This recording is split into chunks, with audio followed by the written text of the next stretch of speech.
Hello world, Richard Carver here. It is day 26 of sobriety after 20 straight years of drug use. So here we are. Thank you guys for tuning in. Today is a Sunday. It was a wild week of constant work with balancing this brain trying to repair and that insomnia sleep that's slowly broadening into, or maybe shrinking, however you want to word it, but sleep is at least extending a little bit. Still not a ton, but it was a good, it was a good sleep last night after the show that I had, and then when we went, if anybody tuned in, I went ahead and streamed as well after. I think I probably went to bed still though around like 2 or 3 a.m. I just can't get tired at night. I wish for at least my body's type, I wish I could just push things a little bit further, like that work wasn't so early, or that, I don't know. Either way, we're doing it, and had some different nutrient type of food, a lot of different rice, things you can pair with rice, and I've been having to do something I really dislike today, which is painting. I can't stand painting. I hate it. I can't say hate. I don't like that word, and I really dislike it. And I'm sure there's value to me doing this or whatever, but I there is value to it, but I'm just down for natural wood things anyway. And I used to paint a long time ago. When I made the decision between colleges to go to, I was having the choice. This was back at the end of high school. I was a painter in high school. I painted a bunch of stuff. And it was around there when I started doing my self-portraits that I stumbled upon my blue circles that I like to draw. But my entire life, it was very music-based anyway. So when I was doing the whole college search, I got into the music school I wanted to get into, and I got into the art school I wanted to get into, which was great, but also then I had to make the decision, and I chose my music school. And I've never really painted again.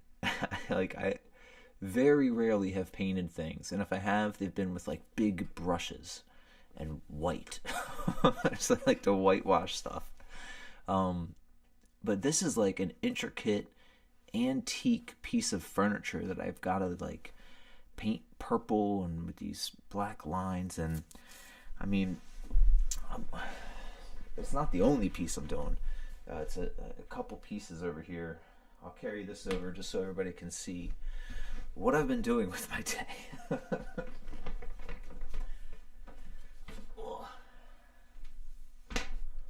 So this is one of the things here.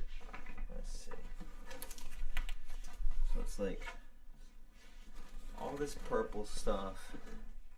I gotta do this like tight line around this top. I don't know if it would be visible in there or not, but all this, it doesn't seem like it's that complicated, right? But then I got the drawers and things going on that we gotta paint black around and make sure that it's not over top of any of the gold part, because I don't have any gold paint. And then I gotta like paint this sign here of purple belief thingy. This one's not quite as bad. But man, I just didn't realize how much time it takes to paint furniture. I'm used to at least painting abstract things, or when you're painting stuff white, I mean, you can pretty much just pour the paint on it and just like smash it around, But anywho, that's been taking a ton of my day, and I was hoping for more of a personal art day, art and music, but we'll get there. I'm hoping this week. I had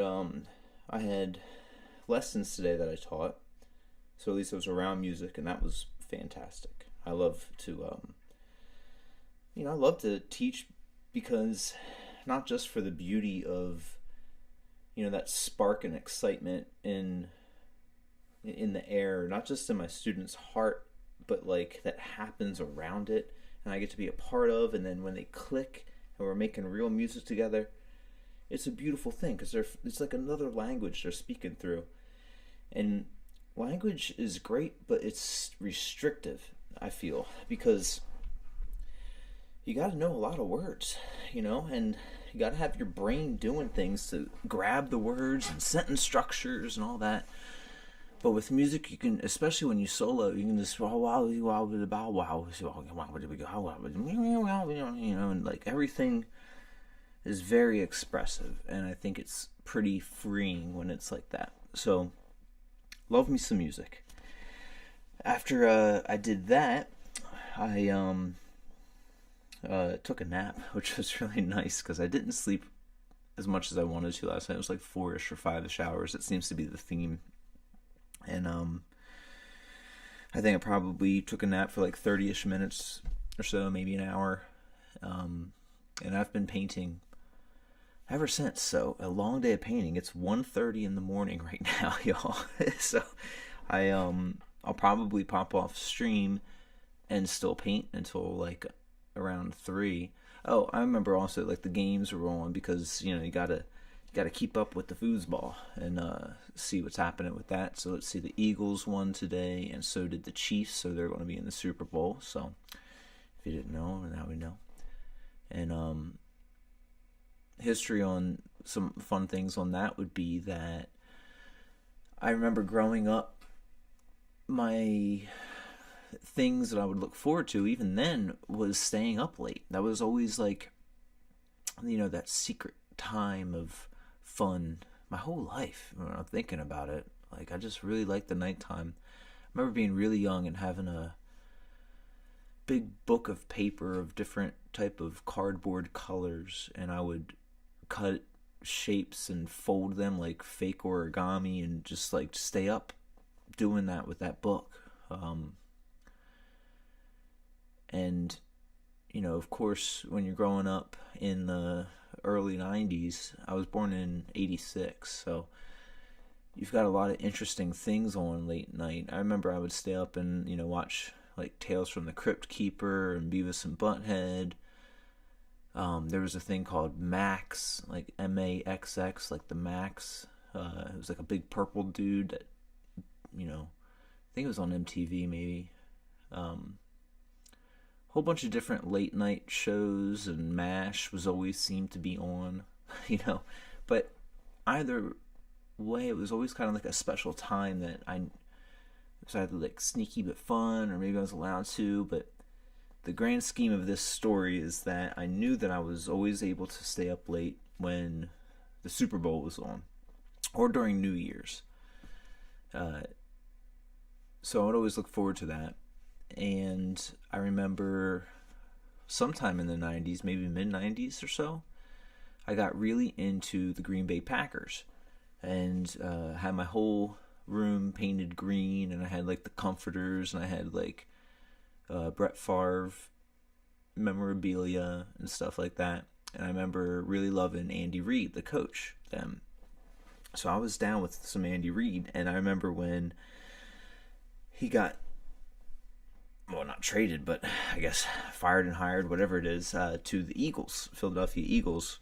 And I know I haven't said like specifically where I am, but I'm close enough that is kind of the football team that is supported around where I am. And that, or like the Baltimore Ravens. But I don't even know if the Ravens, did they exist at that point in time? Were they the Baltimore Colts then? I don't really remember when they got switched over. I think Ravens might not have even existed then, if I remember. I don't know. But I remember being excited for Andy Reid being over at the Eagles, and it was around that time that I started developing a dislike for Eagles fans, because of how they were mean to him, and they were not patient with his program that he was putting in place. And some players having issues, and that reflecting back on the coach, I guess, which is a thing that happens.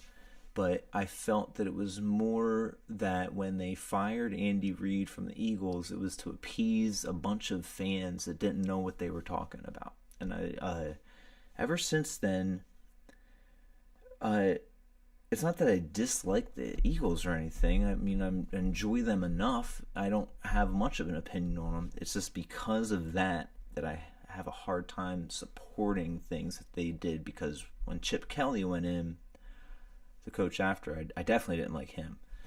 But I followed Andy Reid in support to the Eagles, and then when he went to the Chiefs, I started supporting them because I loved Andy Reid so much.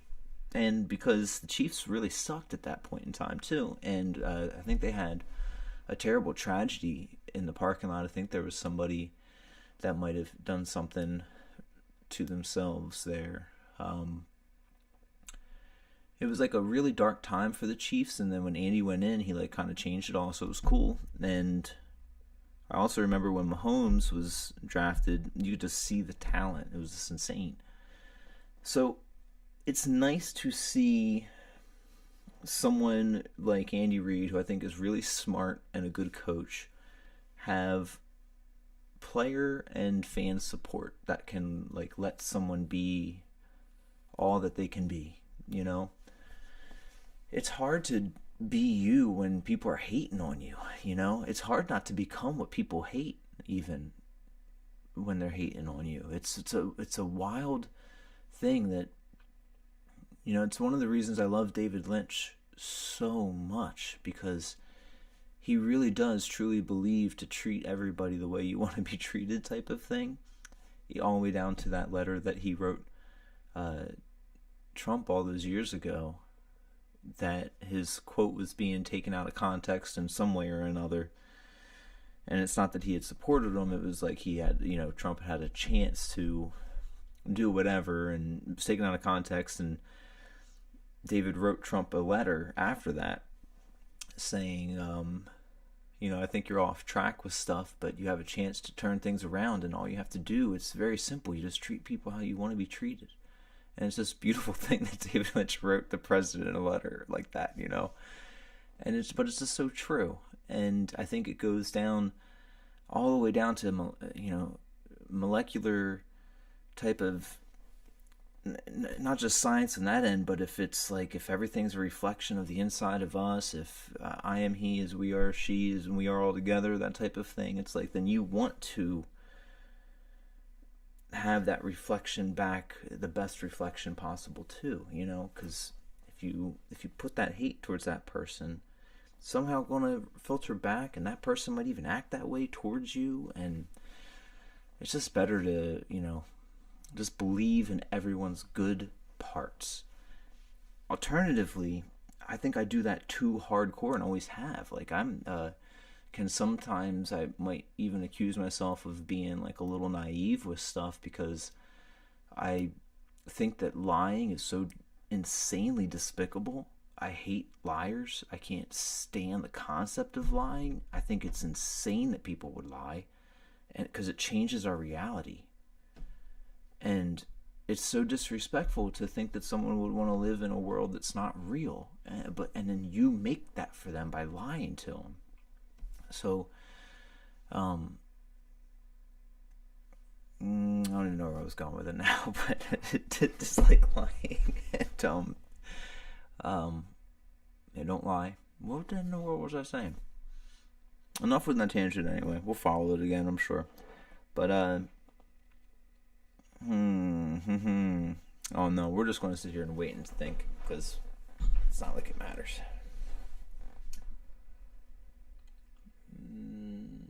Yeah, I was just saying this, that